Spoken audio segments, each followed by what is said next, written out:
আমার নবীর কাছে আমার আল্লাহ তাআলা ওহী পাঠান জিবরাইল মাধ্যমে, জিবরাইল দিয়া। নবী যখন বলছেন পারবো না, এখন বলতে পারবো না, জিবরাইল আসলো না। বেঈমানের বাচ্চাগুলি মক্কার হাটে ঘাটে গিয়ে আমার নবীর ব্যাপারে বদনাম শুরু করছে। পারে নাই রে, তোমাদের নবী জবাব দিতে পারে নাই, জবাব দিতে পারে নাই। নবীর সাহাবীদের সামনে গিয়ে বলল, তোমাদের নবী তো উত্তর দিতে পারলো না। প্রত্যেকটা সাহাবীর চোখের কোণায় পানি আর পানি, কেমনে রে নবীর অপমান সহ্য করতে পারি। সকল সাহাবীরা চোখের পানিগুলো ছেড়ে ছেড়ে কান্দেন আর বলেন, মালিক, নবীর অপমান সহ্য করতে পারি না। এইদিকে সময় যাইতেছেন, দিন যায় রাত যায়, কিন্তু জিবরাইল তো আসে না। আমার নবী একা একা নীরবে নীরবে সময়গুলো কাটায় যায়, জিবরাইলের আসার কোনো খবর নাই। আমার নবী একা একা থাকেন, নবীর কাছেও ভালো লাগে না, কারণ রবের সাথে নবীর কোনো যোগাযোগ হইতেছে না। যেই মাত্র কোনো যোগাযোগ নাই, এক পর্যায়ে ভাবে যাইতে যাইতে মতান্তরে 14 থেকে 15 দিন সময় হয়ে গেল। বেঈমানের বাচ্চারা আমার নবীর ব্যাপারে বলতে লাগলো, মুহাম্মদ ইবনে আব্দুল্লাহ, অর্থাৎ আমার আপনার নবীর বলছেন, ওনার যে একজন মালিক ছিলেন আল্লাহ, আল্লাহ মনে হয় এখন তারে ভুলে গিয়েছেন, বাদ দিয়া দিছেন। নাউযুবিল্লাহ। নবীর একজন চাচি আম্মা ছিলেন, যার নাম ছিল উম্মে জামিল, আবু লাহাবের স্ত্রী উম্মে জামিল। আমার নবীর আপন চাচি আম্মা নবীর কানে কানে গিয়ে বলতে লাগলো, কি ব্যাপার, আপনার কাছে যে শয়তানরা আসা যাওয়া করত, এই শয়তানরা বুঝি এখন আসা বন্ধ হয়ে গেছে নাকি? নাউযুবিল্লাহ, জুড়ে বলেন। আপনার কাছে যে শয়তানরা আসা যাওয়া করত, এই শয়তানরা কি এখন আসা বন্ধ হয়ে গেল না? জিবরাইলকে বললেন শয়তানের কথা। নাউযুবিল্লাহ। এইভাবে যখন তারা বলা বলি শুরু করলেন, আমার নবী আসমানের দিকে তাকাইয়া বলতে লাগলো, মালিক,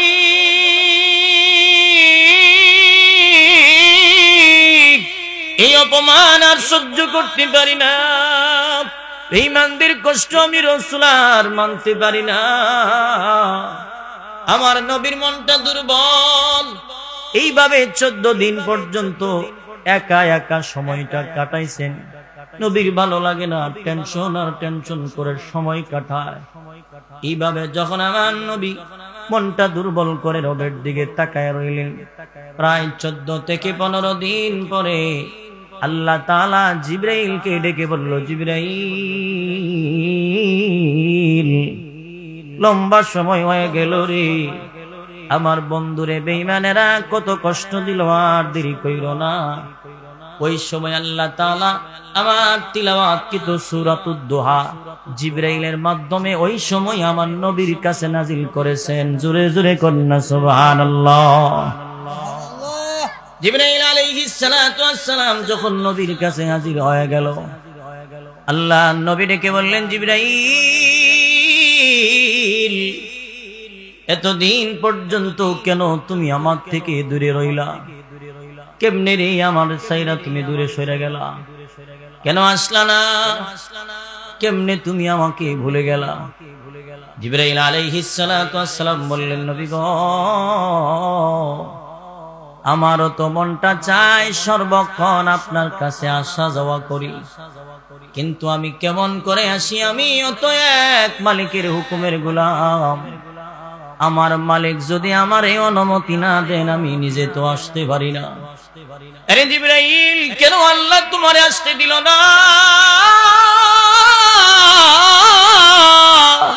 আমি নবীর তো শান্তি লাগলো না, আমার রব কি আমার সাথে নাকগুসা করলো নাকি? এতদিন পর্যন্ত তোমারে কেন পাঠাইলো না? জিবরাইল আলাইহিস সালাতু ওয়াস সালাম বললেন, হুজুর, এতদিন পর্যন্ত আমারে পাঠান নাই, তার মানে রাগ করছেন? বিষয়টা এমন না। আল্লাহ তাআলা এতদিন পর্যন্ত আমারে না পাঠায়া আপনাকে এবং আপনার তামাম জগতের সমস্ত উম্মতের আল্লাহ সবক শিক্ষা দিয়েছেন। জোরে জোরে কোন সুবহানাল্লাহ। আল্লাহ সবক দিয়েছেন। এই জিবরাইল কি সবক আল্লাহ দিল? জিবরাইল আলাইহিস সালাতু ওয়াস সালাম কোরআনের আয়াত তিলাওয়াত করে শোনায় দেন ওয়ালা তাকুলান্না লিশাইইন ইন্নী ফাইলুন যালিকা গাদা ইল্লা আন ইয়াশা আল্লাহ। জিবরাইল আলাইহিস সালাতু ওয়াস সালাম বললেন হুজুর আল্লাহ তাআলা আয়াত নাযিল করছেন, আমার আল্লাহ জানায় দিয়েছেন জিবরাইল আমার বন্ধুর কাছে আয়াত লয়ে যাও, আমিও নিয়ে আসলাম। কেন দেরি করছেন জানেননি? বলে বেঈমানেরা যখন আপনারে প্রশ্ন করছেন আপনি বলেছেন আগামীকাল জবাব দিবেন, কিন্তু এইখানে আপনি নবী একটা কথা বলেন নাই, আপনি নবী ইনশাআল্লাহ বলেন নাই। জোরে জোরে কন্যা সুবহানাল্লাহ। আগে নবীজি আপনি ইনশাআল্লাহ বলেন নাই।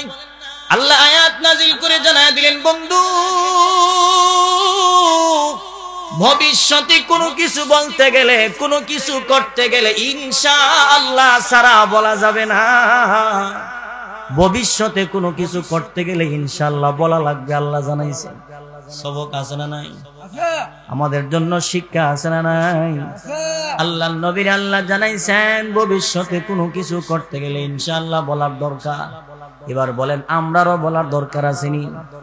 যে কোনো জায়গায় সামনে যা করব, আগামীকাল জমিতে যাব ইনশাআল্লাহ, নৌকা নিয়ে যাব ইনশাআল্লাহ, জায়গায় যাব ইনশাআল্লাহ, গাড়ি নিয়ে যাব ইনশাআল্লাহ, বাজারে যাব ইনশাআল্লাহ। অর্থাৎ যা কিছু সামনে করব এবং বলবো নিয়ত করব ইনশাআল্লাহ।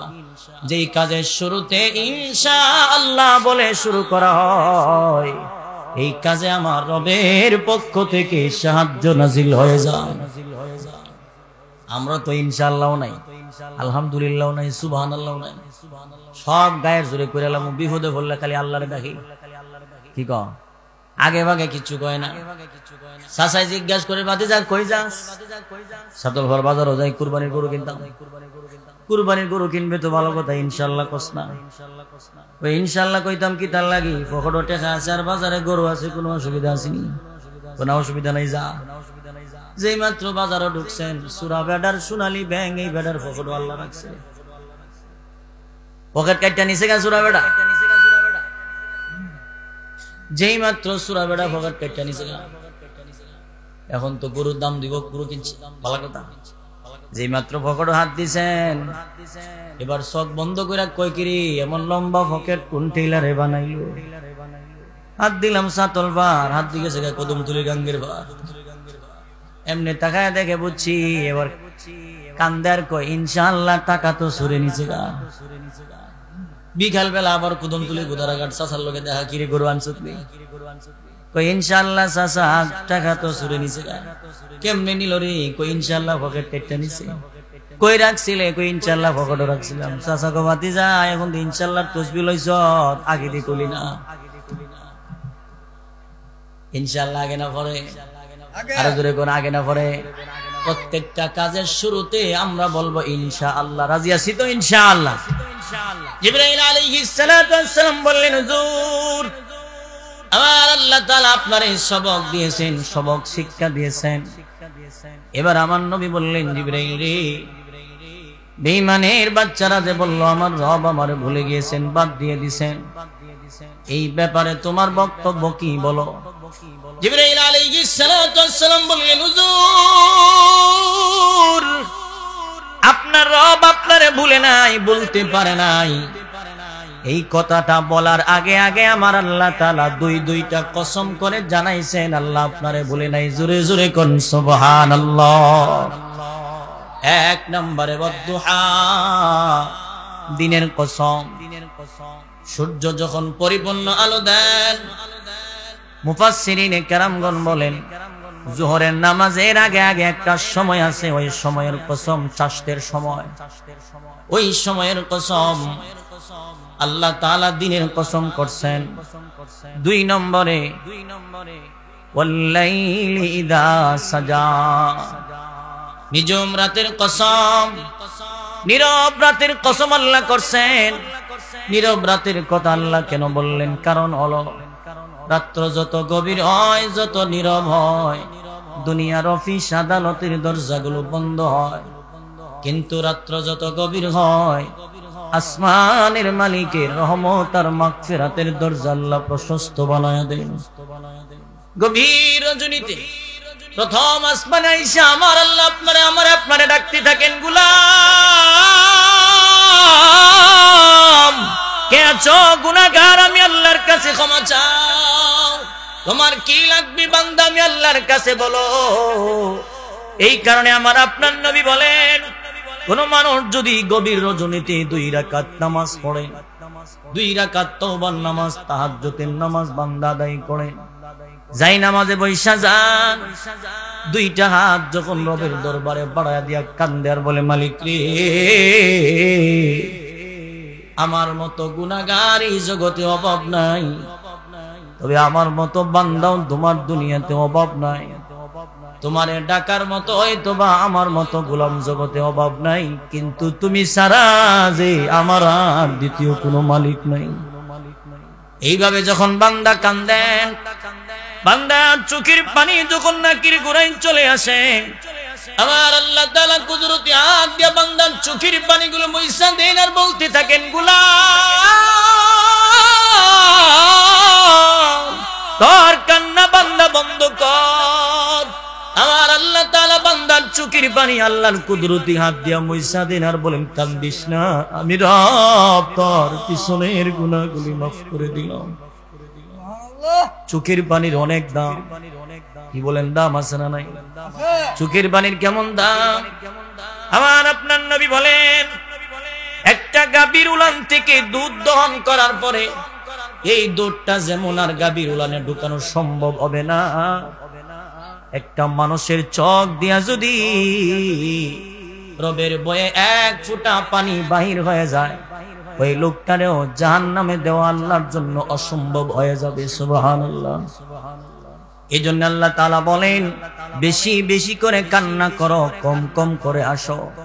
ফালইয়াদহাকু কালিলান ওয়ালিয়াবকু কাসীরা জাযাআন বিমা কানু ইয়াকসিবুন। আল্লাহ বলেন, কম কম করে হাসো আর বেশি বেশি করে কান্না করো। 2টা রাতে 2টার কসম, 1 নম্বরে দিনের কসম, 2 নম্বরে রাতের কসম করেন। 2টা কসম করে আল্লাহ তাআলা এবার আমার নবীর সান্ত্বনা দিতেছেন।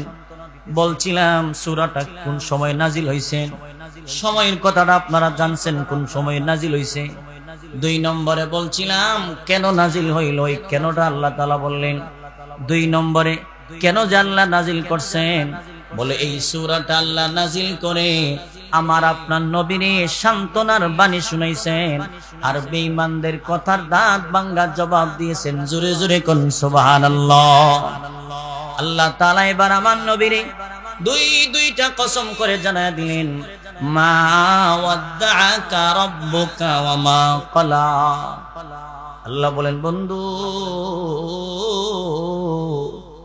আপনার রব আপনারে ছাড়ে নাই, বলতে পারে না। আপনার রব আপনারে ভুলে নাই, আপনারে ভুলতে পারে না।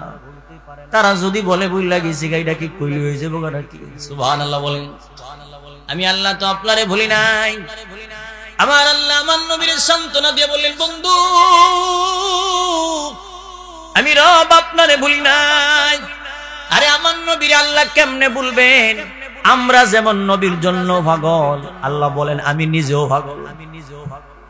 সুবহানাল্লাহ। সকালবেলা কইলে বলিব না, আমরা নবীর জন্য পাগল, আল্লাহ নিজেও পাগল। কেমন পাগল? বলে আমরা নামাজ রোজা আল্লাহর বিধিবিধান পালন করি, আল্লাহ কিন্তু কোনোটাই পালন করে না। আমরা নামাজ রোজা করি, আল্লাহ কিন্তু কোনোটাই করে না। কিন্তু আল্লাহ বলেন, দুনিয়ার সমস্ত মানুষ তোমরা যারা আছো মুমিন, তোমাদের সাথে মিলায়া আমি আল্লাহ একটা আমল করি। বলে কোন আমল? বলে তোমরা যেমন আমার বন্ধুর উপরে দুরূদ আর সালাম পাঠ করো রে, আমি আল্লাহ আমার বন্ধুর উপরে দুরূদ আর সালাম পাঠ করি ফেরেশতা লইয়া।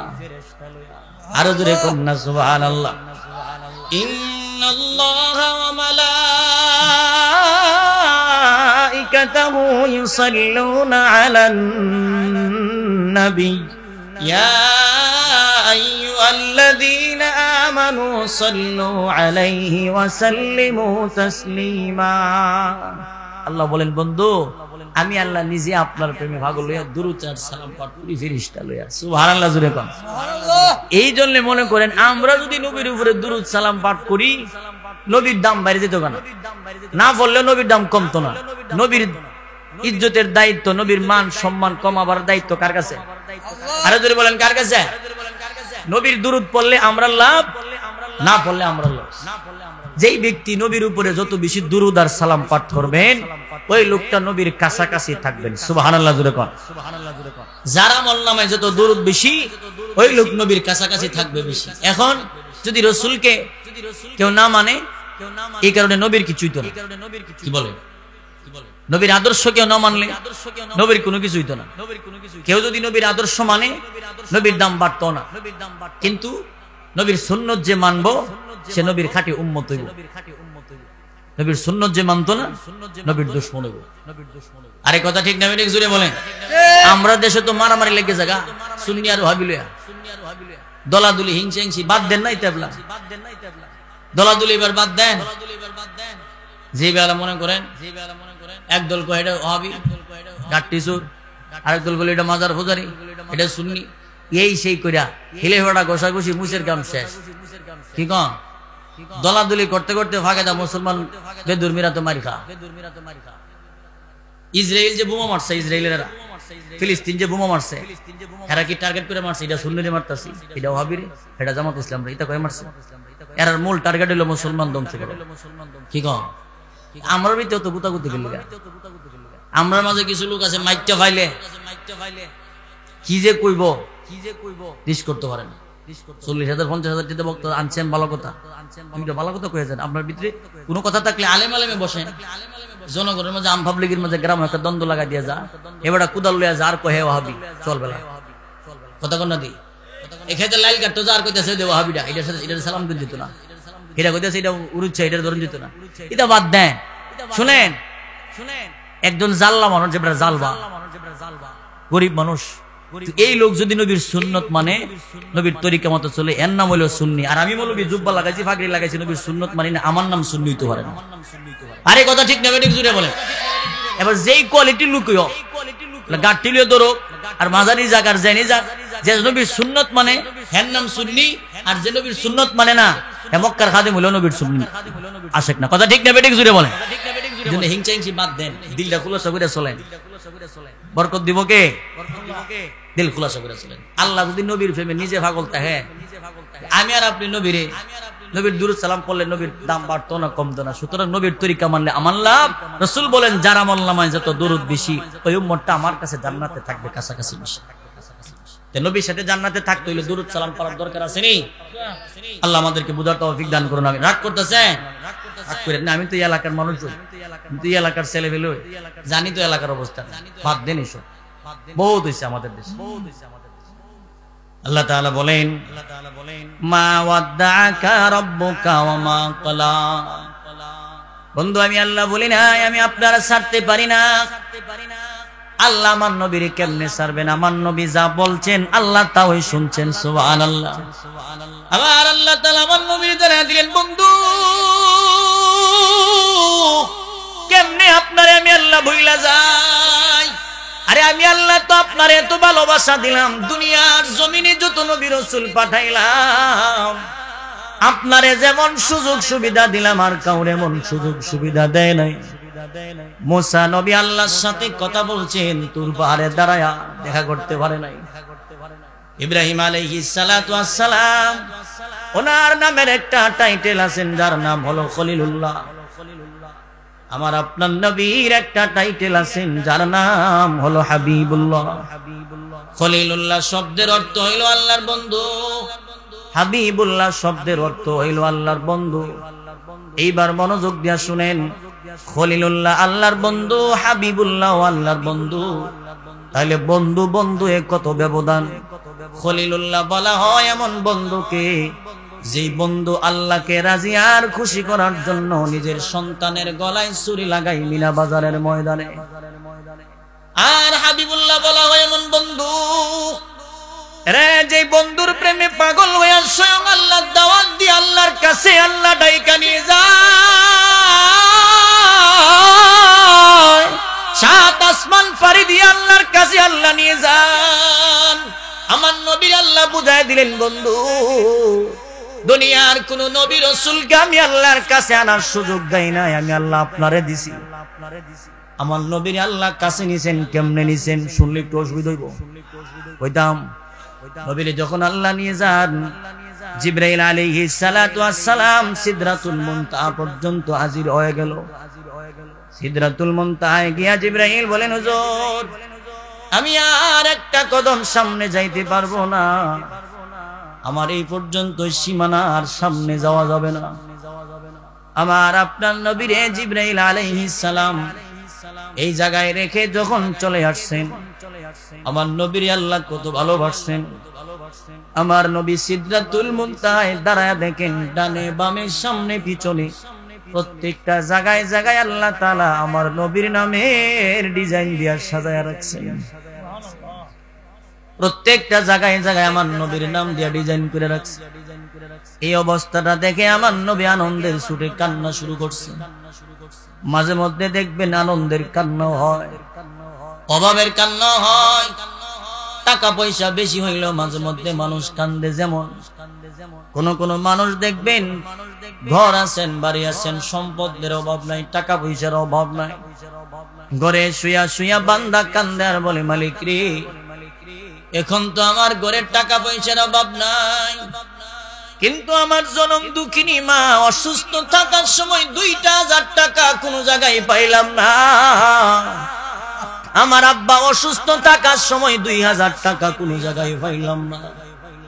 ঘরের ফ্রিজের দরজাটা বান্দা খুলে আর কান্দে, এখন তো কত জাতের জিনিস আমি ফ্রিজে রাইখা খাই, কিন্তু আমার মা অসুস্থ থাকার সময় 1 কেজি মালটা রাইখা খাওয়ার মতো যোগ্যতা আমার ছিল না।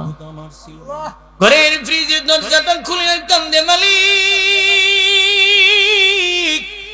এখন আমার ঘরে সব আছে, কিন্তু আমার জনম দুঃখিনী মা বাবা নাই। ঘরে টাকা পয়সা থেকেও মানুষ কান্দেন। আমার আপনার নবী সিদরাতুল মুনতাহায় দাঁড়ায় দেখেন আল্লাহ কত ভালোবাসেন। এই অবস্থাটা দেখে আমার নবী কান্না শুরু করছে। আবার আপনার নবী কান্দার বলে, মালিক রে আপনি আমারে যে এত ভালোবাসেন, এত মহাব্বত করেন, এই সম্মানের কথা আমি কার কাছে জানাই? কারণ বলো এই জগতে আমার যে আব্বা আম্মা কেউ নাই, আমার জন্মের পরে আমার বাবারে পাইলাম না, জন্মের 6টা বছর পরে আমার মারে আর আমি পাইলাম না। বর্তমানে আমার আত্মীয় স্বজন যারা আছেন সবাই আমারে পাগল বলে পাথর দিয়া ডিল মারে। আল্লাহ তাআলা বললেন, বন্ধু রওনা হয়ে যান, টেনশন করেন না, আমি আল্লাহ আপনারা শান্তি দেওয়ার জন্যই তো দাওয়াত দিছি। আসেন আমার কাছে আসেন। আমার আপনার নবী আল্লাহর কাছে নিলেন। কাছে নেওয়ার পরে 2 বন্ধু কথাবার্তা বললেন। কি লইছেন? নবী কয়, আত্তাহিয়াতু লিল্লাহি ওয়াস সালাওয়াতু ওয়াত তাইয়্যিবাত।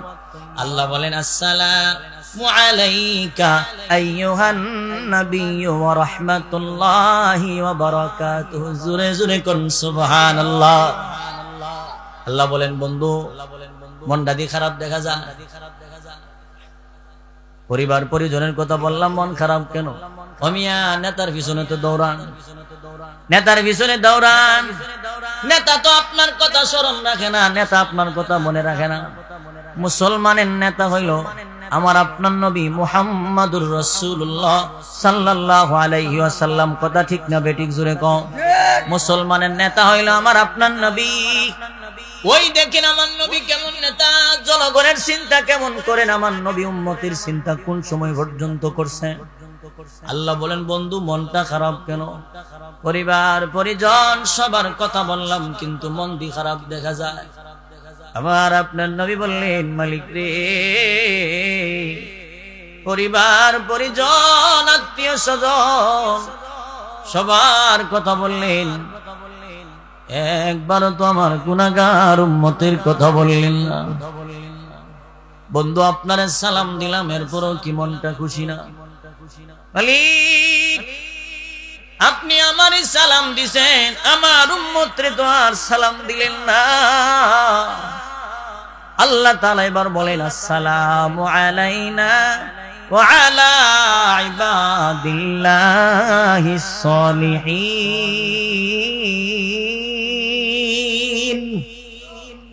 আল্লাহ বলেন যান আপনার সমস্ত উম্মতের উপরে আমি রবের পক্ষ থেকে সালাম, আমি আল্লাহর পক্ষ থেকে সালাম। রাসূল ক মানি নাই ডান, আল্লাহ বলেন কেন মানেন না? আমার নবী বলেন মালিক রে আমারে সরাসরি সালাম দিছেন, আর আমার উম্মত রে বুঝে দূরের থেকে দিবেন, এটা কেমনে আমি মানি? সুবহানাল্লাহ। আমরা দেশের নেতা কেতা নিজের পকেট গরম হইলেই চলে, জনগণ মঞ্চ মরে যাকে দাও কথা কন্যা দি।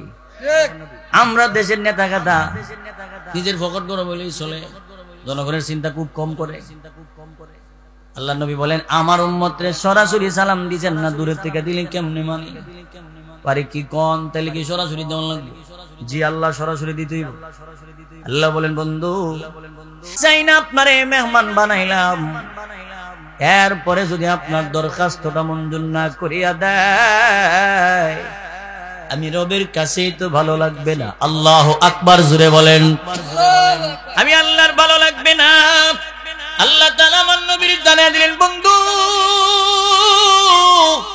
আপনার এই দরখাস্ত মঞ্জুর। আমি আল্লাহ কথা দিলাম, আমি আল্লাহ কথা দিলাম আপনার সমস্ত উম্মতের আমি আল্লাহ তাআলা জান্নাতে সরাসরি সালাম দিয়ে দিব। নবী বলেন তাহলে একটা ডকুমেন্ট দেন, দলিল দেন। আল্লাহ কো দলিলও লাগবো? বলে জি দলিল লাগবে। আল্লাহ বলেন দলিল দিব। অন্য দলিল দিলে যদি আর জায়গা তাহলে তো অসুবিধা, ডাক নাম্বার খুঁজে পাওয়া যেত না। কি কও? আল্লাহ তাআলা বলেন বন্ধু কোরআনের আয়াত বানায়া দিলাম দলিল হিসাবে, আর খুঁজাখুঁজি করা লাগতো না। কিয়ামত পর্যন্ত আপনার আনেওয়ালা যত উম্মত আসবে আর যাবে, কিয়ামত পর্যন্ত দলিল আমি আল্লাহ আপনার উম্মতের জান্নাতে সরাসরি সালাম দিব। জোরে জোরে কোন সুবহানাল্লাহ। আল্লাহ তাআলা কোরআনে দলিল দিয়ে দিবেন তাহিয়াতুহুম ইয়াওমা ইয়ালকাউনাহু সালাম।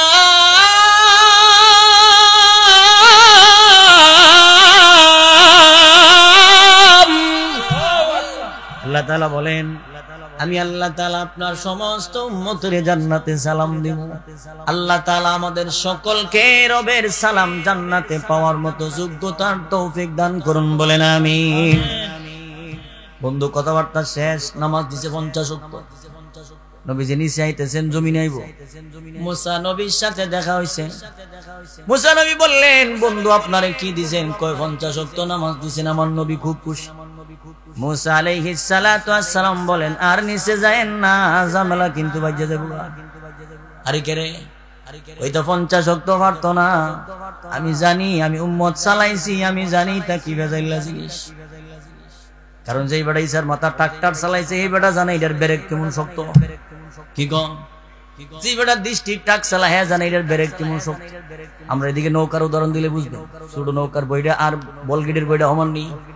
কথা কন খালি নৌকার বইটা আর বুঝাই নৌকার বইটা গুলাম ব্যবধান আছে। এই কারণে একটা সুগানির বেতন থাকে 20,000 টাকা। সুগানি বুঝেন আমরা? আমরা সব তুই বুঝি মোটামুটি, নাইলে তো হইতো না। যে বেটা রাস্তাতে গাঙ্গেটা লইয়া যায়, এ বেটার নাম সুগানি কোনা, বইটা ধরে যে বেটা লইয়া যায়। কোন কোন সুগানির বেতন আছে 30,000 টাকা আছে, ঠিক আছে না? ওই বেটা জানে এটা কি শক্ত যে লাগে। নদী যখন ঢেউ উঠে তখন বোঝা যায় বইটা কেমন ধরে নদী। মুসা আলাইহিস সালাম বলেন আমি উম্মত চালাইছি, আমি জানি তবে জিনিস পারতো না। এবার এখানে আরেকটা প্রশ্ন হইলো, আমরা যে 50 ওয়াক্ত পারবো না আল্লাহ জানতো কি জানতো না? আরো জোরে কোন আল্লাহ দিল কেন? মুফাসসিরিনে কেরামগণ বলেন আমরা যে 50 ওয়াক্ত নামাজ পড়তে পারবো না আল্লাহ জানেন, এরপরে আল্লাহ দিছেন। কারণ হলো আল্লাহ বুঝাইতে চান আমি চাই আমার বন্ধু আমার কাছে আরো 9 বার আসা যাওয়া করুক, সুবহানাল্লাহ। কারণ হলো এরে আমার বন্ধুরে আমি আল্লাহ এমন সুন্দর করে বানাইলাম, একবার দেখি আমি আল্লাহ নিজের ওই মনটা ভরল না, একবার দেখে আমি আল্লাহ নিজের ওই শান্তি লাগলো না। আমার নবীর আল্লাহ এমন সুন্দর করে বানাইছেন, আল্লাহ নিজের ওই একবার দেখে মন ভরছে না। আল্লাহু আকবার জুড়ে বলেন। আল্লাহ তাআলা আমার নবীর আরো 9 বার নিছেন, প্রতিবারে 5 ওয়াক্ত কইরা কমাইছেন। 5 নং 45 বাতিল, আর বাকি আছে কত? 5 ওয়াক্ত নামাজ লইয়া নবীজি আসতেছেন। এবার আল্লাহ বলেন বন্ধু 50 ওয়াক্ত দিলাম, 5 ওয়াক্ত নামাজ আপনি লইয়া যান।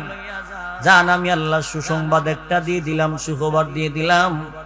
আমি আল্লাহ দেউইন না, আমি আল্লাহ নেউইন না, আমি আল্লাহ যা দিলাম আর ফেরত নিব না। 50 ওয়াক্ত নামাজের পরিবর্তে 5 ওয়াক্ত নিলেন। যে উম্মত আপনার 5 ওয়াক্ত নামাজ সঠিকভাবে আদায় করবেন, আমি আল্লাহ তাআলা আপনার উম্মতের আমলনামায় 50 ওয়াক্তের সওয়াব দান করে দিব। রাসূল বলেন আর একটা কথা তো বাকি আছে। আবার কি কথা? বলে আমি যে আপনার সাথে দেখা করলাম, আমি যে আপনার সাথে মেরাজ করলাম, আমার উম্মত কি আর এমন মেরাজ করতে পারবে না? আল্লাহ বলেন বন্ধু আপনার সাথে মেরাজ করলাম 7 আসমান সিদরাতুল মুনতাহা পাড়ি দিয়া। আপনার উম্মতেরা যদি 5 ওয়াক্ত নামাজ আদায় করেন, এত উপরে আসতে হবে না, আসতে হবে না। আমি রব নিচে গিয়া দৈনিক 5 বার মেরাজ করে আসবো। জোরে জোরে কোন সুবহানাল্লাহ। এই জন্য হাদিস শরীফে আসছেন as-সালাতু মি'রাজুল মুমিনিন, নামাজ হলো মুমিনের জন্য মেরাজ। একটা সবক দেই শুনেন, উদাহরণ দিলে বুঝবেন। আপনাদের বাড়িতে যদি কেউ বেড়াইতে আসেন, অনেক সময় কেউ কারো বাড়িতে বেড়াইতে গেলে ব্যাগ দিয়ে বিভিন্ন রকমের হাদিয়া তোহফা আনেন। আপনার বাড়িতে কেউ বেড়াইতে আসছেন, আপনার বাড়িতে একটা ব্যাগ নিয়ে আসছেন, ব্যাগ দিয়ে অনেক কিছু আপনার জন্য নিয়ে আসছেন। নেন ভাই আপনার জন্য এটা আনলাম। এই ব্যাগটা যদি আপনি গ্রহণ করলেন, তার মানে লোকটারেও গ্রহণ করলেন। ব্যাগটা যদি ঢিল মাইরা ফালাইয়া দেন, তার মানে বুঝাইছেন তোর লগে আমার শত্রুতা আমি আছে, তোর লগে আমার মিল নাই। কথা ঠিক না? ব্যাগটা যদি ফালাইয়া দেন, তার মানে বোঝা গেল তার সাথে আপনার কোনো মিল নাই। গ্রহণ করলেন, তার মানে ভালোবাসা আছে। উম্মতের জন্য আমার আপনার নবী 5 ওয়াক্ত নামাজ হাদিয়া নিয়ে আসছে রে। কোন মানুষ যদি 5 ওয়াক্ত নামাজ আদায় করেন, নবীর হাদিয়া গ্রহণ করলো। নামাজ যদি পড়লো না, নবীর হাদিয়া গ্রহণ করলো না। আর যে ব্যক্তি নবীর হাদিয়া গ্রহণ করলো না, সাফার জোরে নবীর আশিক হওয়া যাইতো না। আরে কথা ঠিক না বেঠিক জোরে বলেন ভাইরা আমার। এই জন্য আমাদের সকলকে আল্লাহ 5 ওয়াক্ত নামাজ জামাতের সাথে আদায় করার তৌফিক দান করুন, আমিন। আল্লাহ তাআলা জানায়া দিলেন মা ওয়াদ্দাআকা রাব্বুকা ওয়া মা ক্বালা। আল্লাহ বলেন বন্ধু আমি রব আপনারে ভুলি নাই, ভুলতে পারি নাই। এরপরে আয়াত আল্লাহ বলেন ওয়ালাল আখিরাতু খায়রুল লাকা মিনাল উলা। হাবিব আপনার জন্য অতীত এবং বর্তমান সময়ের চাইতে সামনের জীবন আপনার জন্য অনেক কল্যাণকর হবে, অনেক বরকতময়, মানে আখিরাতের জীবন। কারণ এই দুনিয়ার জমিনে আমার নবীর কষ্ট দিতে বেঈমানেরা কম দিল না। যে শরীর মুবারকে মশা মাছি পর্যন্ত বসা হারাম ছিল গো, এই শরীরে বেঈমানের পাথরের আঘাতে নবীর শরীর মুবারক ফুটা হয়ে গিয়েছিল। আমার নবী তাইফের ময়দান, হযরত যায়েদ বলেন আমি তাকায় দেখি আমার নবীর উপরে এমন ভাবে পাথর, বৃষ্টির মতো আমার নবীর উপরে পাথর। এইভাবে পাথর যখন আসতেছে, আমার নবী মাঝে মধ্যে অজ্ঞান হয়ে যায়, বেহুশ হয়ে যায়। হযরত যায়েদ বলেন আমি এইভাবে আমি নবীর ডেকে রাখলাম। বেঈমানদের দিকে তাকায় বলতে লাগলো, বেঈমানেরা রে, প্রয়োজনে আমারে মারতে মারতে আমারে তোমরা শহীদ করিয়া দাও, আমার নবীর উপরে আর একটা পাথরও মারবি না। কে শুনে কার কথা? চুরি শুনে না, ধর্মের কাহিনী। এইভাবে আমার নবীর পাথর মারতে মারতে বেঈমানরা তো একেবারে নবীর অবস্থা খুব খারাপ করে ফেলল। যুদ্ধ শেষ হওয়ার পরে হযরত যায়েদ বলে, আমি তাকায় দেখলাম যুদ্ধ তো শেষ হইল রে, নবীর অবস্থা তো বেশি একটা ভালো না। আমি নবীর দিকে তাকাইলাম, আমি নবীর দিকে তাকায় দেখতে পাইলাম পাথরের আঘাত যে জায়গায় লাগছেন প্রত্যেকটা জায়গা থেকে রক্ত মুবারক গুলো বাইর হয়ে যায়। আমার নবীর শরীর মুবারক থেকে রক্ত বাইর হয়। সাহাবী বললেন, আমি এবার আমার জামাটা খুইলা আমার এই জামা দিয়ে নবীর রক্তগুলো টানা শুরু করলাম। আমার এই শরীরের কাপড় দিয়ে আমার নবীর রক্ত মুবারক গুলো টানতে লাগলাম। এক পর্যায়ে টানতে টানতে টানতে টানতে আমার সমস্ত কাপড় গুলো ভিজা গেল রে, নবীর রক্ত পড়া তো আর বন্ধ হইল না। আমার জামাগুলো ভিজা যায়। শেষ পর্যন্ত আমার নবীর শরীর মুবারক থেকে রক্ত মুবারক গড়ায়া গড়ায়া পায়ের তালু মুবারকে একটা ফুটা গিয়া টলমল টলমল করে জমিনে পড়বে পড়বে ভাব। এবং সঙ্গে আল্লাহ তাআলা ডাক দিয়ে বলতে থাকেন, জিবরাইল যাও আমার বন্ধুর রক্তগুলো আটকাও। আরে আমার এই বন্ধুর রক্তের ফুটা যদি একটা ফুটা এই টাইপের জমিনে লাইগা যায়, এই জমিন সহ্য করতে পারবে না। আল্লাহু আকবার জোরে বলেন, এই জমিন সহ্য করতে পারবে না। জিবরাইল বলেন, আমি আমার সমস্ত পাখাগুলি একসাথে বাড়ি মাইরা, আমার সমস্ত পাখাগুলি একসাথে বাড়ি দিয়ে আমি তাইফের ময়দানে হাজির হয়ে গেলাম। এমনি আমার নবীর রক্ত মুবারক গুলো আমি আটকাইলাম।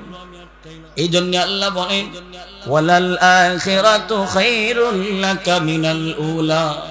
বন্ধু, অতীত এবং বর্তমান সময়ের চাইতে সামনের জীবন আপনার জন্য অনেক কল্যাণকর বরকতময়, মানে আখিরাত। আল্লাহ তাআলা বলেন, ওয়ালা সাউফা ইউতিকা রাব্বুকা ফাতারদা।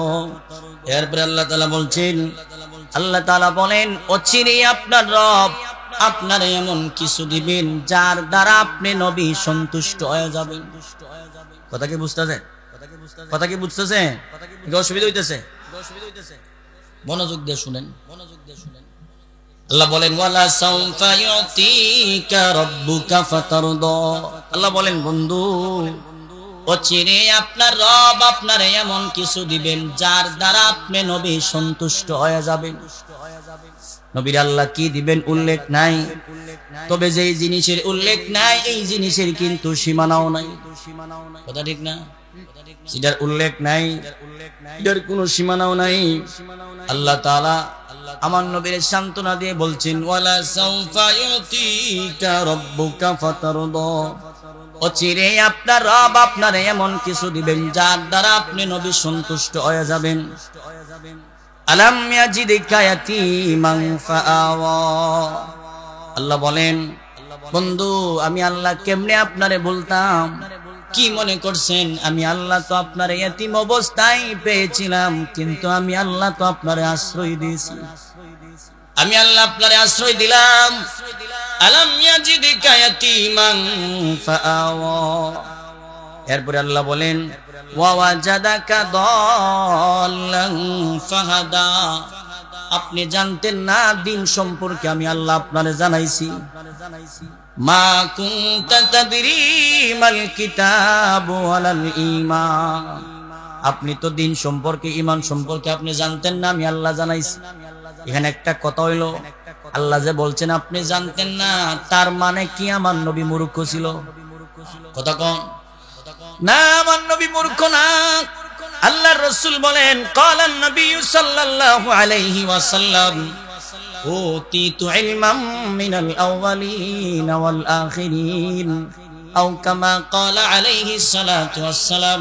নবী বলেন, আল্লাহ তাআলা আমার এমন কিছু ইলম দিবেন, জ্ঞান দিবেন, যে জ্ঞানের দ্বারা দুনিয়ার শুরুর জ্ঞানও আছেন, দুনিয়ার শেষের জ্ঞানও আছেন। সুবহানাল্লাহ। তামাম দুনিয়ার সমস্ত বিজ্ঞানীরও বিজ্ঞানী হইল আমার নবী। সুবহানাল্লাহ জোরে। এমন কোন ইলম নাই, এমন কোন বিষয় নাই যে বিষয় আমার নবীর আল্লাহ জানান নাই। তবে আমার নবীর দুনিয়ার কারো কাছে পড়ান নাই, আমার নবীর শিক্ষক হইল স্বয়ং আল্লাহ, তামাম দুনিয়ার সমস্ত মানুষের শিক্ষক হইল আমার নবী। জোরে জোরে করেন সুবহানাল্লাহ।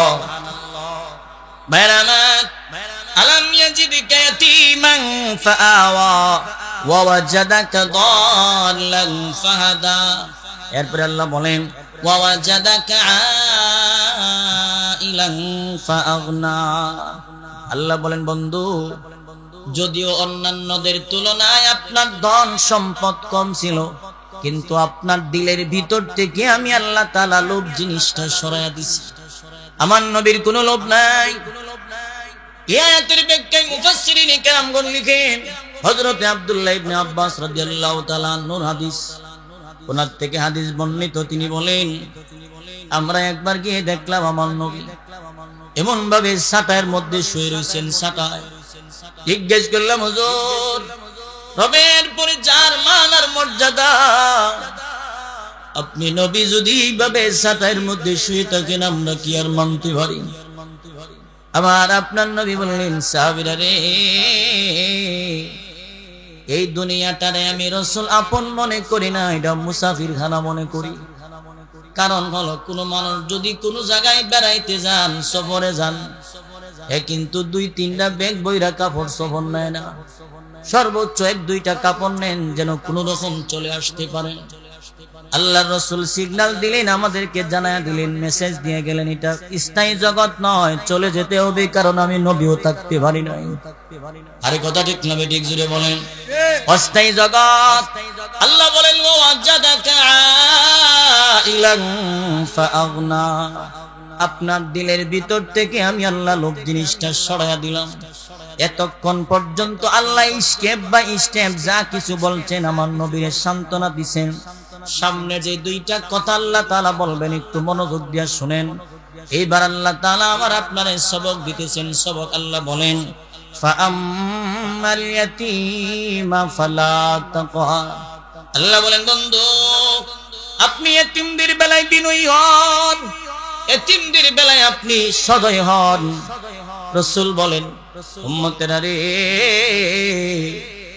কোন মানুষ যদি এতিমের গার্জিয়ান হয়ে যায়, কোন মানুষ যদি এতিমের অভিভাবক হয়ে যায়, কোন মানুষ যদি এতিমের দায়িত্ব নিয়ে নেন, আঙ্গুল মুবারক দেখায় বলছেন, 2টা আঙ্গুল যেমন কাছাকাছি, এতিমের অভিভাবক আমি নবীর সাথে এমন জান্নাতে কাছাকাছি থাকবেন।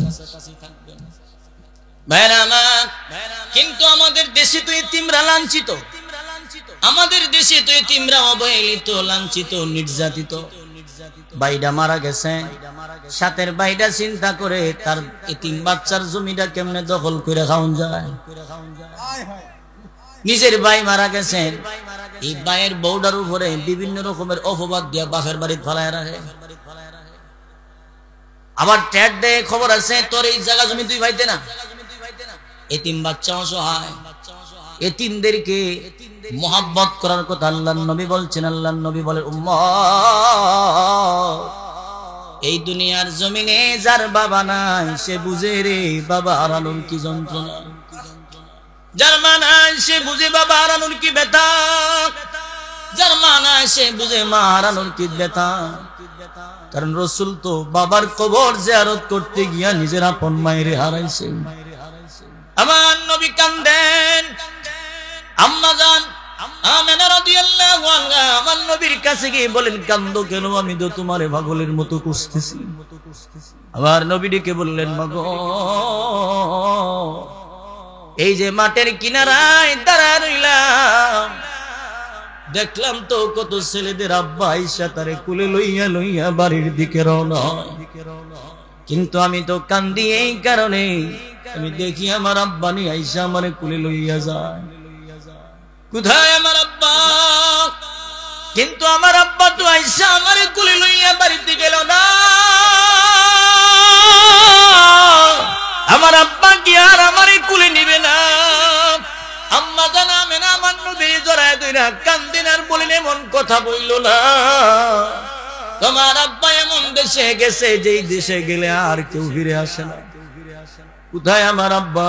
জামু আমার আব্বার কবর জিয়ারত করতে। আমার নবীর নিয়ে যাবে আম্মা জান আমেনা রাদিয়াল্লাহু আনহা খাজা আব্দুল মুত্তালিবের কাছে গিয়ে বললেন, আব্বা জান, আপনার নাতি আব্দুল্লাহর কবর জিয়ারত করতে চায়, যাও, একা একা যাও না, উম্মে আইমান দাসীর সঙ্গে করে নিয়ে যাও। যেই মাত্র আমার নবী আব্বার কবরে গেলেন জিয়ারত করার জন্য, আম্মা জান আমেনা কবরটা দেখা বললেন, দাও দেখি তোমার আব্বাই নি তোমার ডাকে জবাব দেয়। আমার নবীর আব্বার কবরের পাশে জিয়ারত করেন। কোন কোন কিতাবের লেখক হয়তোবা লেখেন, কিতাবের লেখক লেখেন হয়তোবা ওই সময় আব্দুল্লাহ কবরের ভিতর থেকে আমার রবকে ডাকছিলেন আর বলছিলেন, মালিক, কবরের মাটিগুলো একটু সরাইয়া দেন, আমার ছেলে মুহাম্মদ ইবনে আব্দুল্লাহর কুলে লইয়া একটু প্রাণটা জুড়ায়। আমার নবী আব্বার কবর জিয়ারত করেন। এইখান থেকে যখন ফিরে আসেন, আবওয়া নামক স্থান, একটা জায়গার নাম আছে আবওয়া। এই জায়গায় আসার পরে আমার আপনার নবীর মায়ের গায়ে জ্বর আসছেন, তা পড়ছেন, এমনিতে মাটিতে শুয়ে পড়ছেন, মনটা বাড়ি মারছে রে, আর বুঝি মুত্তালিবের বাড়িতে ফিরে যাওয়া হবে না। শুয়ে পড়ছেন। আম্মা জান আমেনা উম্মে আইমান দাসীর ডাক দিয়া বললেন, উম্মে আইমান, আমার ছেলেটারে আমার সামনে আন, আমি শেষবারের মতো একটু দেখা একবার বিদায় হয়ে যায়, আর মনে হয় মক্কায় ফিরে যাওয়া হবে না। এইভাবে উম্মে আইমান দাসী আমার নবীর সামনে, নবীর মায়ের সামনে দাঁড় করালেন। মুহূর্তের ভিতরে আমার নবীর মা ইন্তেকাল করছে। কেমন বা কষ্ট না জানি হইল মায়ের রাস্তায় মরা দাহন করতে। আমার নবীর আম্মার ইন্তেকাল, আমার নবী মার দিকে তাকাইয়া কান্দেন আর বলেন, মা গো, জন্মের পরে আর আব্বারে পাইলাম না, এখন আপনারে হারাইলাম, এই জগতে বুঝি আর আমার মাথা রাখার জায়গা হইল না। ভাইরা আমার নবীর আব্বা নাই, নবীর আম্মা নাই। আল্লাহ নবীর এমন ভাবে পাঠাইছেন যেন এতিমের দুঃখ আমার নবী বুঝেন। আমার নবীর আল্লাহ তাআলা এমন যোগ্যতা দিয়া পাঠাইছেন।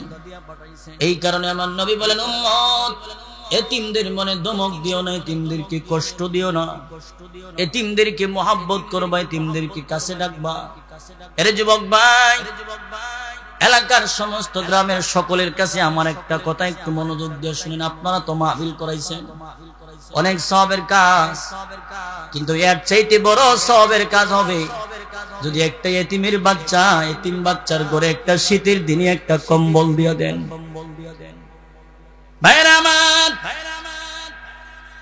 এই যে শীতের দিন, আপনার আমার বাচ্চাটারে তো শীতের দিনে দামি জ্যাকেট কিনা দিলেন, মাফলার দিলেন।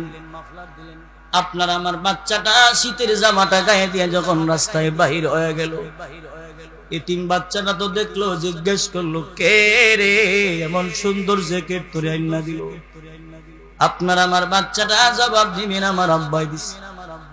এতিম বাচ্চার কলিজায় কামড় মারবে রে, আমার আব্বা তো নয়, থাকলেও তো আমার আইনা দিত। এতিম বাচ্চাটা মার কাছে গিয়ে বাইনা ধরেন, মা গো, দেন আমার একটা শীতের জ্যাকেট আইনা দেন, এই পুরান জামাটা গায়ে দিলে তো আর শীত মানে না। বিধবা মহিলাটা বাচ্চাটারে জড়ায় ধরে কান্দে আর বলে, কেমনে দিমু, ঘরে তো চাউল কিনার টাকাও নাই, কেমনে তোরে শীতের জামা দিব? এই টাকাওয়ালা ভাই, আপনার এই বাচ্চাটার সাথে যদি এতিম বাচ্চাটারে আপনি এমন একটা শীতের জামা না দেন, মদিনা থেকে মদিনার নবী খুশি হয়ে যাবে। এই বাচ্চাটা জামাটা গায়ে দিয়ে দৌড়াবে আর বলবে, আমার অমুক চাচাই আমারে দিছে, আমার অমুক কাকাই আমারে দিছে। কি মনে করছেন? কুরবানির দিন, কুরবানির দিন আসলে আমার আপনার ঘরে রান্না হয় 10টা বাজে, আমার আপনার ঘরে রান্না হয় 10টা বাজে, আর এতিমের ঘরে রান্না হয় সন্ধ্যা 7টার সময়। আরে কথা ঠিক না বেঠিক জুড়ে বলেন? কুরবানির দিনে তো আমার ঘরে রান্না হয় সকাল 10টার সময়। আর এতিমের ঘরে গরিবের ঘরে রান্না হয় সন্ধ্যা 7টার সময় 6টার সময়। এই যে 10টা বাজে আপনি কুরবানি দিছেন, আপনার বাচ্চাটা যে খায়া বাইর হইল কলিজা বাজি দিয়া। এতিম বাচ্চার সাথে দেখা হয়েছে, জিজ্ঞেস করে কি দিয়া খাইছ? বলে কলিজা বাজি দিয়া খাইছি। এতিম বাচ্চা আমার কাছে গিয়ে বলেন, মাগো আজকে তো কুরবানির দিন, দেন না আমার একটু খাবার দেন, গোশত দিয়া খায়। এতিম বাচ্চাটা মা বাচ্চাটারে জড়ায় দুইরা কান্দে আর বলে, মালিক আমি কেমনি তারে বুঝাই তার ঘরে যে এক টুকরা গোশত নাই, কেমনি তারে বুঝাই তার আব্বা যে নাই, কুরবানি হইল না।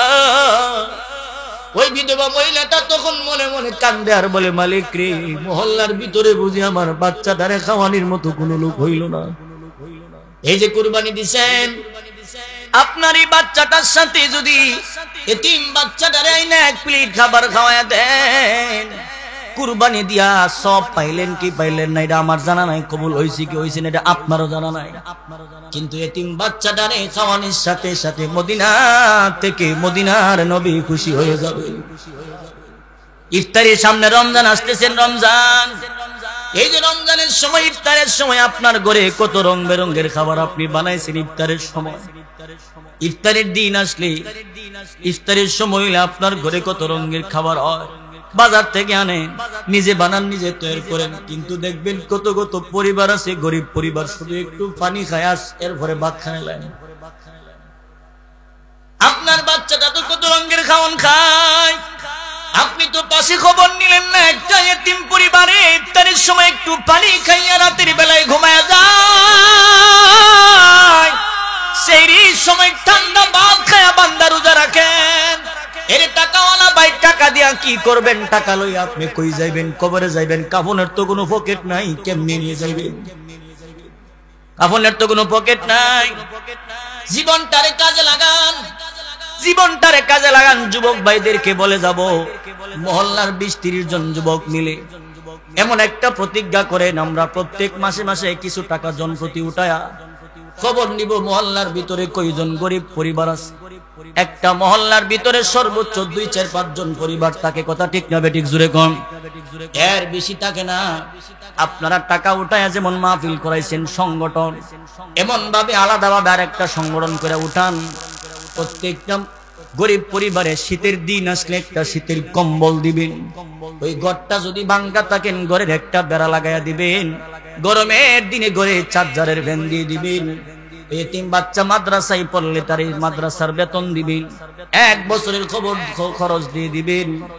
আর যদি মনে করেন রমজান মাস আসতেছে, এই মহিলার ঘরে আপনি একটা মাসের ইফতারের বাজার দিয়ে দিবেন। আপনাদের দ্বারা সম্ভব। কত টাকা কত পয়সা নষ্ট করেন।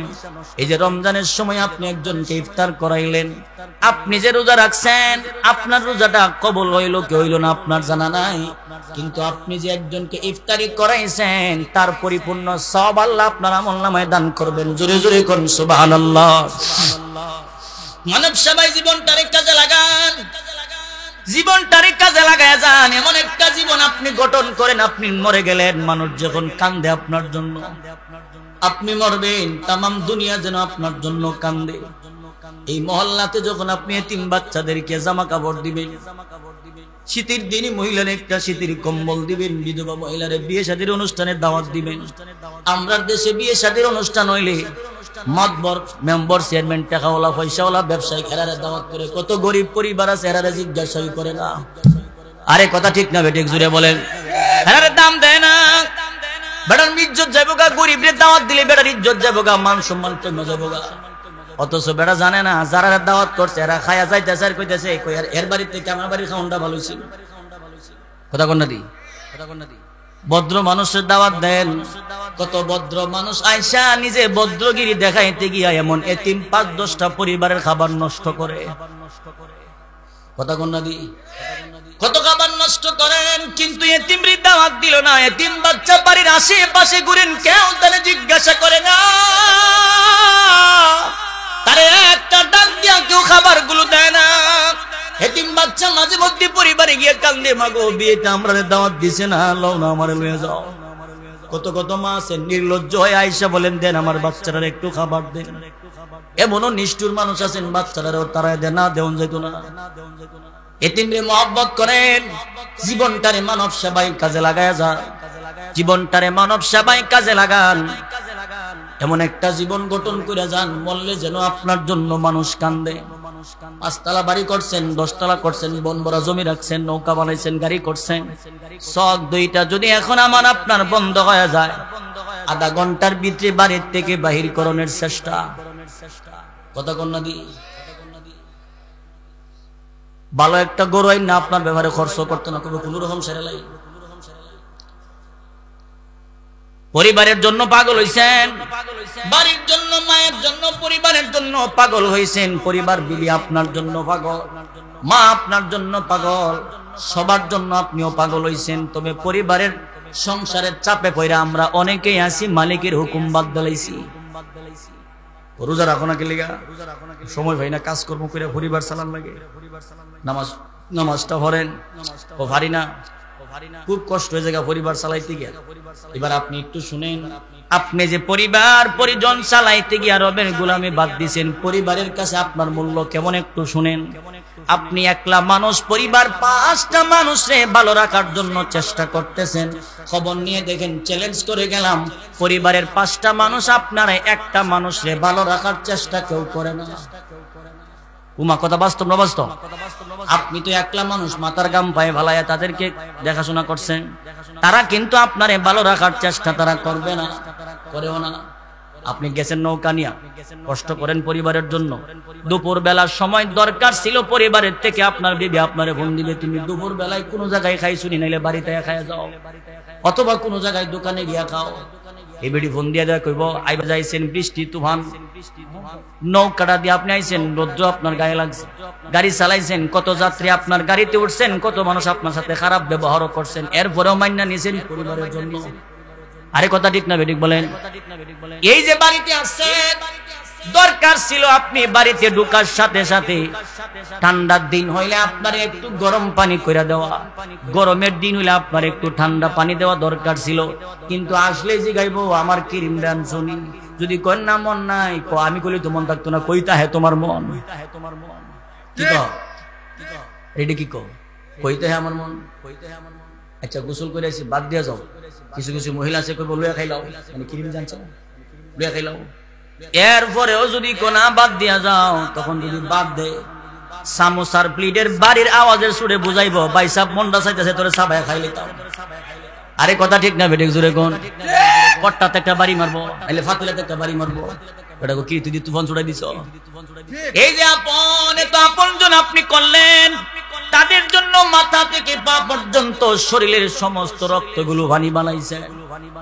এই যে কষ্ট করলেন, এবার দেখেন তাদের জন্য আপনার কত অনুভূতি, আর তারা আপনার কতটুকু আপন। একটু মনোযোগ দিয়ে শুনেন 2টা মিনিট। ভাইরা আমার, যখন আমার আপনার মরণ হয়ে যায়, আমার আপনারা যে বাড়িতে দামি গোসলখানা বানাইছেন, এই গোসলখানায় আর আমার আপনারে গোসল দিবে না। ঘরের দামি সাবান দিয়ে আর আমার গায়ে লাগাবে না। আমার আপনার দামি কাপড়গুলো খুলে সাদা 3 টুকরা কাপড়, পুরুষ হইলে মহিলা হইলে 5 টুকরা লাগাইয়া দিবেন। সবার জন্য সমান। বাড়ির একটা কর্নারে পাতলা একটা কাপড় দিয়া গোসলখানা বানাবেন, এইখানে গোসল দিবেন। যখন গোসল করাবেন, এই গোসল করায় যখন বাড়ির থেকে বাইর করবেন, ওই সময় আমার আপনার আব্বা আম্মা পালকিটায় ধরে এবং দূরে একটা চিৎকার দিয়া বলবেন, রে আমার ছেলেটারে শেষবারের মতো একবার দেখা, আর হয়তো বা জীবনে কোনোদিন দেখবো না। আরেক দল মানুষ আমার বিবির কাছে গিয়ে বলবেন, কোনো কষ্ট থাকলে তারে মাফ করে দাও। মাফ করা না করা এটা আমার আপনার বিবির ব্যক্তিগত বিষয়। এতিম বাচ্চাগুলি খাটিয়ায় দরে দরে কানবেন আর বলবেন, আব্বা আজকের পর থেকে আপনি এতিম হয়ে যান, আমরাও এতিম হয়ে গেলাম। আর বুঝি কেউ কোনোদিন আমার এইভাবে ঈদের দিনে জামা দিবে না। এই যে কান্নাকাটি করলেন, এই যে আমারে বাহির করলো মহব্বতে তারা কান্দেন। এবার শুনেন কতটুকু দাম। যেই সাবানটা দিয়ে আমারে আপনারে গোসল দিবে, এই সাবানটা পরবর্তীতে আমার বিবির দিলে, মাথার বারে দিলেও আর গায়ে লাগাবে না। এই কথা ঠিক না বেঠিক জুড়ে বলেন? আমার মায়ও লাগাবে না, কারণ তারা বলবেন এটা লাশের সাবান, আমার গায়ে দেওয়া যাবে না। আমার বিবি বলবেন লাশের সাবান গায়ে দেওয়া যাবে না, তখন আর স্বামীর কথা বলবে না, ছেলের কথা বলবে না। এই জন্য জীবনটারে এক কাজে লাগায়া যান, এমন একটা জীবন গঠন করেন যেই জীবনে আপনি মরবেন আর তামাম মানুষ আপনার জন্য কানবে। যতভাবে যা কিছু করেন আল্লাহর হুকুম বিধি বিধান বাদ দিয়া, নবীর তরিকা বাদ দিয়া সংসার চালাইলে লাভ হবে না। আগে আল্লাহর আইন, আগে এরপরে নিজের সংসার। কথা ঠিক না বেটি? আল্লাহ বলেন ফাআম্মাল ইয়াতীমা ফালা তাকহার, এতিমদের বেলায় আপনি সদয় হন। ভাইরা আমার, এই জন্য আমি আপনাদেরকে বলবো, যুবক ভাইরা যারা আছেন মহল্লার এতিম বাচ্চা গরিব মানুষের পাশে দাঁড়াবেন, আল্লাহ আপনার জানে মালে বরকত দিব। বিদেশ যাইতেছেন, যাওয়ার আগে এতিম বাচ্চার হাতে 200 টাকা দিয়া যায় না, আর কইেন তুমি লেখাপড়া কইরো, আমি বিদেশ থেকে তোমার লাগি টাকা পাঠামুরে। গরিব মানুষের ভরসা দিয়েন, চাচি বা ভাবি বা অথবা খালা, আপনি টেনশন করেন না, বাচ্চাদের মাদ্রাসাত পড়ান, আমি আছি ইনশাআল্লাহ। বরকত দিবে কে? ওয়া আম্মাস সাইলা ফালা তানহার, আল্লাহ তাআলা বলেন বন্ধু, ফকির আসলে ফকির রে তারায়া দেন না, ভিক্ষুক ফিরায়া দেন না। আমরা আসলে কই বলে মাফ করো, কি কম ফকির এলে আমরা কই মাফ করো, এই বেটা যদি কোনা তোরে মাফ করতাম না, তোর 14 গোষ্ঠীরও করতাম না, তখন কিটা করবেন? বেটা যদি কোনা তোরে মাফ করতাম না, আমরা কই মাফ করো। কোন ফকির যদি আসেন আর কেউ যদি খাইতে বসেন, এমনিতে মানুষগুলো কয় দেখো না খাইতে বসছি, বেটা দমক মারে। কেন দমক দেন? আপনার তো বলার দরকার, আসছেন আমার সাথে যা আছে তা দিয়ে কিছু খায় যান, তার অল্প যা পারেন তা দিয়ে আপনি তার বিদায় দেন, দমক দিয়েন না। কারণ হলো একটা মানুষ এমনিতে আমার আপনার দরজায় আসে না, যখন তার চতুর্পাশে দরজা বন্ধ হয় তখন কিন্তু আমার আপনার দরজায় এসে দাঁড়ায়। আপনারা তো 1 লাখ টাকা দিলেও কারো করে খাবারের জন্য যাবেন না। এই যে ফকির আসছেন, তারে দমক দিয়েন না, তারায় দিয়েন না। দোকান খুলছেন, দোকান খোলার আগে আগে ফকির আপনার দরজায় দাঁড়ায় গেছে, মাল বিক্রি করছেন না, আমরা কই যাও এখনো সাইড করছি না, বনি করছি না, যাত্রা করছি না, কই কি কই না? এটা আপনি বনিকে জিনিস, সাইডকে জিনিস আপনি বুঝেন হই না। রাসূল বলেন 3টা জিনিস তোমার সাথে কাজে লাগবো, সঙ্গে যাবে। 1 নাম্বার যেটা তুমি নিজে খাইছো, 2 নাম্বার যেটা পয়রা পুরাতন করছো, 3 নাম্বার যেটা আল্লাহর ব্যাংকে জমা রাখছো।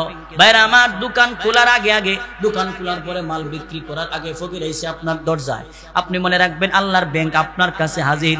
10টা টাকা ফকিরের হাতে দিয়া যদি ব্যবসা শুরু করে দেন, বলেন তো বরকত দিবেন কি? রাজি আছি তো ইনশাআল্লাহ? পারবো তো এমন কাজ করতে ইনশাআল্লাহ? রাজি আছি ইনশাআল্লাহ? আল্লাহ আমাদেরকে কবুল করেন, আমিন। ফকিরের তারায় দেন না। এই জন্য মাঝে মধ্যে এলাকার ভালো মন্দ নিজের ঘরে ভালো কিছু ভাগ করলে আল্লাহ রাসূল বলেন জুলটা একটু বাড়ায় দিও, জুলটা একটু বাড়ায় দিও, তোমার পাশের বাইরে দিয়ে যেন তুমি খাইতে পারো।